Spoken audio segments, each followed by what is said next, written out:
Ya, 107,7 FM Radio Jalas Veva Jayamai. Selamat pagi menjelang siang dan selamat berjumpa bersama dengan saya Arjun Samudra. Bagaimana kabar Anda di hari ini? Semoga semuanya tetap sehat ya. Dan Jajama seperti biasa di awal pekan Senin ada salah satu program wawancara singkat bersama dengan narasumber kita yang kami hadirkan di program talkshow yaitu Seller News. Hari ini kita mendapatkan kesempatan istimewa. Yang telah hadir bersama dengan kita di sini ada Kolonel Laut Pelaut Muhammad Nizar Gaddafi SE CHRMP MHAN yang sehari-hari menjabat sebagai Sekdispam Sana.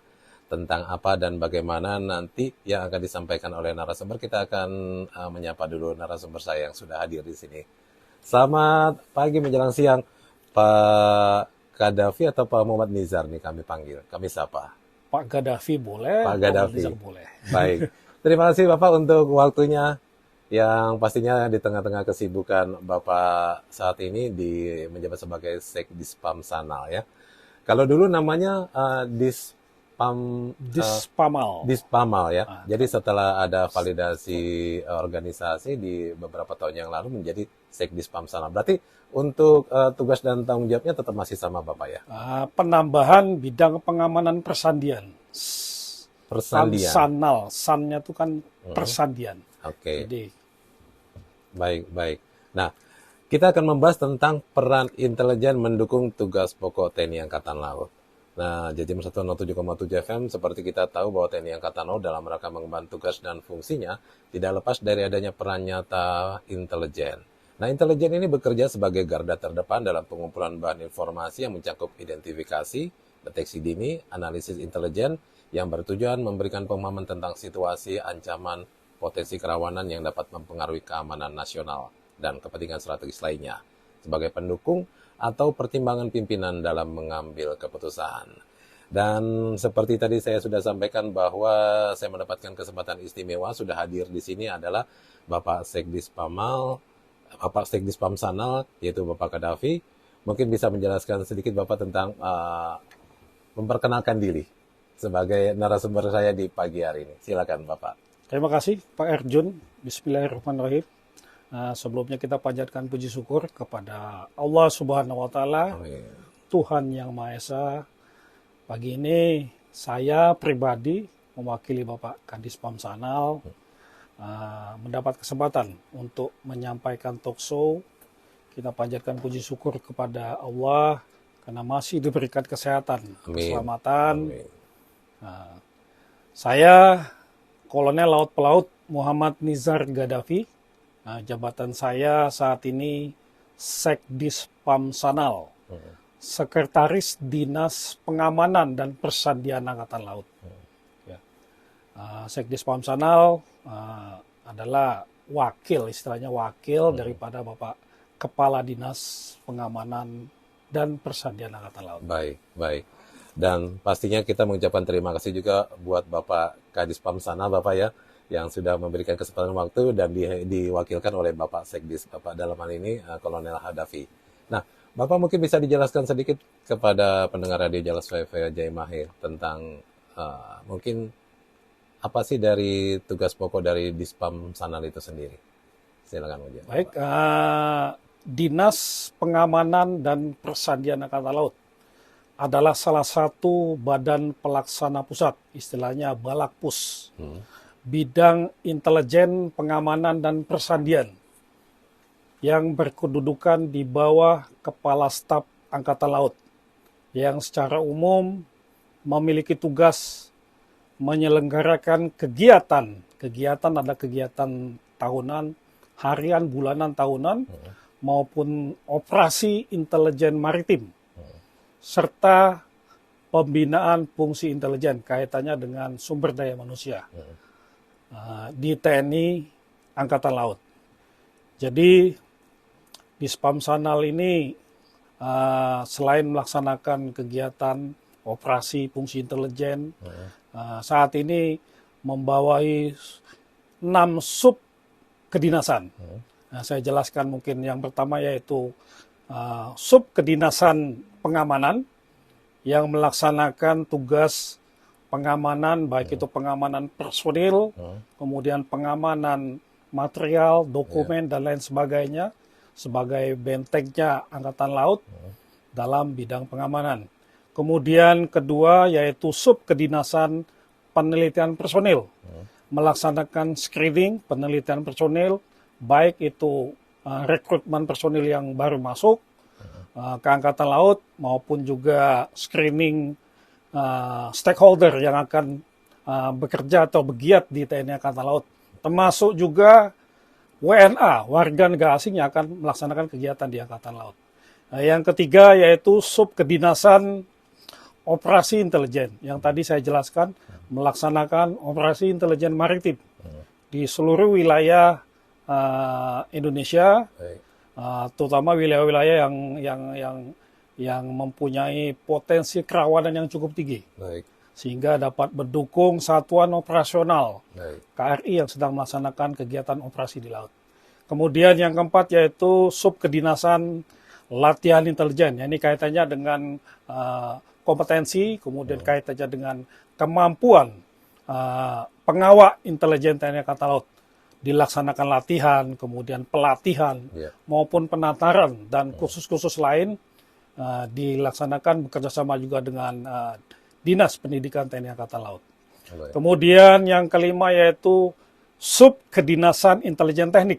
Nah, ini kaitannya dengan pembangunan sarana prasarana intelijen, termasuk juga material khusus, matsus intelijen, sehingga bisa selalu mengikuti perkembangan teknologi dan informasi yang saat ini berkembang sangat pesat dan dinamis.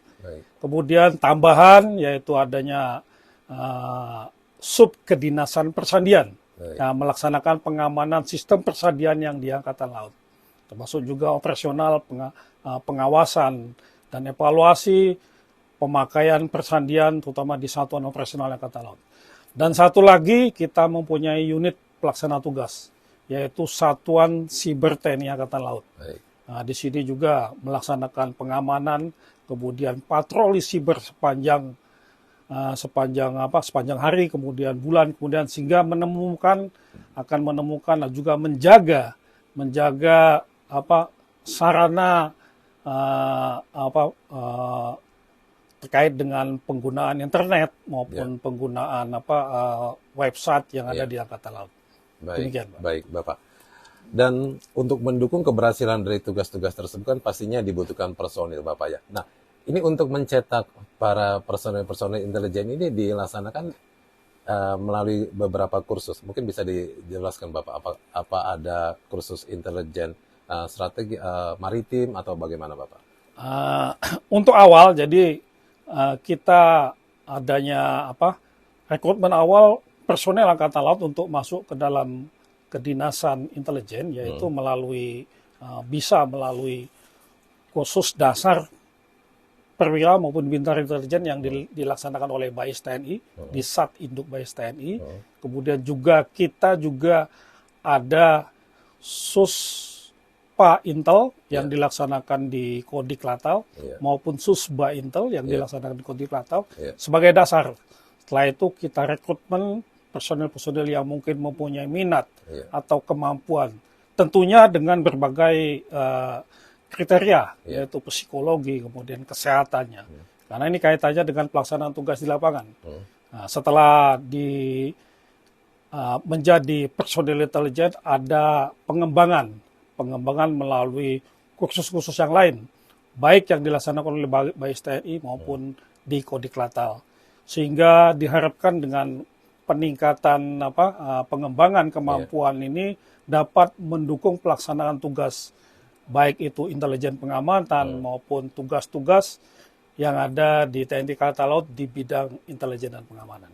Baik. Nah, terkait juga dengan tadi yang Bapak sampaikan, ada SDM yang dibentuk berdasarkan dari tadi ada pelatihan Bapak yang di BAIS sama di Kodik Latal ya. Kodik Latal. Nah, untuk menurut Bapak sejauh ini apakah sumber daya manusia intelijen ini sudah terpenuhi? Apakah mungkin bisa seluruh prajurit TNI Angkatan Laut bertugas menjadi intelijen? Secara kuantitas memang belum terpenuhi. Rata-rata mungkin 50 sampai 60%. terutama di wilayah Armada 3. Namun itu terus kita laksanakan pemenuhan untuk kuantitas, kita rekrutmen yang mempunyai kemampuan maupun yang berminat menjadi pengawal intelijen. Kemudian kalau secara kualitas memang belum optimal, ya, karena terus kita asah dan kita asah bagaimana tugas di intelijen yang mungkin di intelijen itu sebagai tidak siap untuk tidak populer. Kenapa kami bilang begini? Karena memang tugasnya cukup silent dalam arti melaksanakan tugas yang tidak dilaksanakan oleh personil Angkatan Laut yang lain. Pada saatnya mereka istirahat, anggota pengawal intelijen yang melaksanakan operasi, mereka melaksanakan operasi. Namun kesinambungan pengawakan personil ini terus kita pacu, sehingga pemenuhan untuk daftar susunan personil pengawal intelijen ini bisa terpenuhi. Memang tidak semuanya, termasuk ini memang masalah klasik. Bagaimana pemenuhan untuk bukan hanya di intelijen, di satuan-satuan kerja yang lain pun belum terpenuhi secara optimal. Baik Bapak. Dan tentunya hal itu sudah dibuktikan kalau dari personil intelijen ini dalam rangka mendukung tugas pokok TNI Angkatan Laut, hasilnya sudah banyak Bapak ya yang bisa dibuktikan. Alhamdulillah. Ada beberapa yang kemarin sudah akhirnya ada yang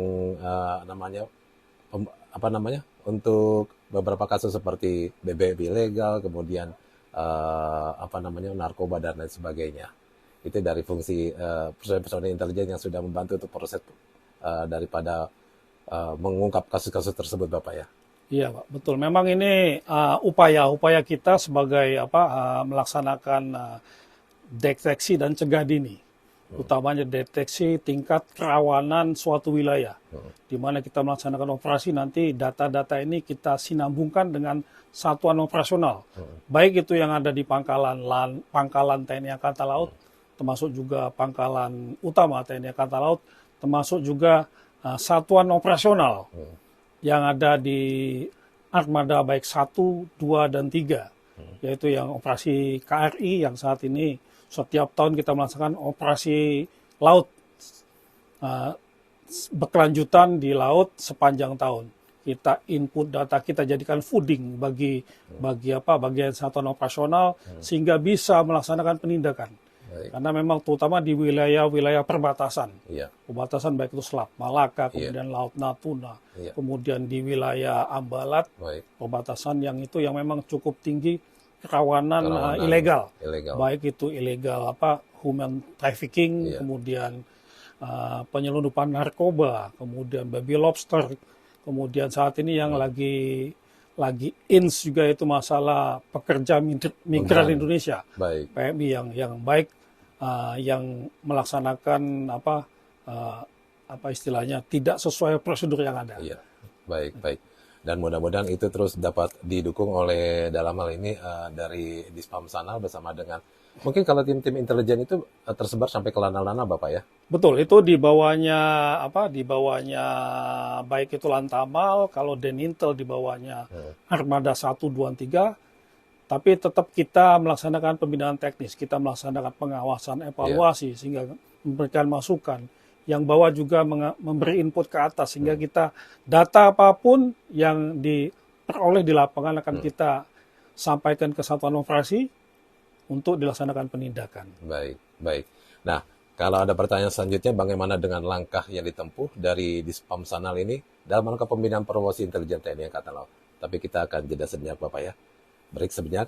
Nah, Jajamers 107,7 FM, jangan kemana-mana, tetap bersama dengan kami di program Sailor News yang hari ini membahas tentang profesi intelijen di TNI Angkatan Laut dan perannya dalam mendukung tugas pokok TNI Angkatan Laut. Tetap di 107,7 FM. Jangan lupa untuk subscribe dan like di YouTube kami di JJM TNI Angkatan Laut, JJM Radio.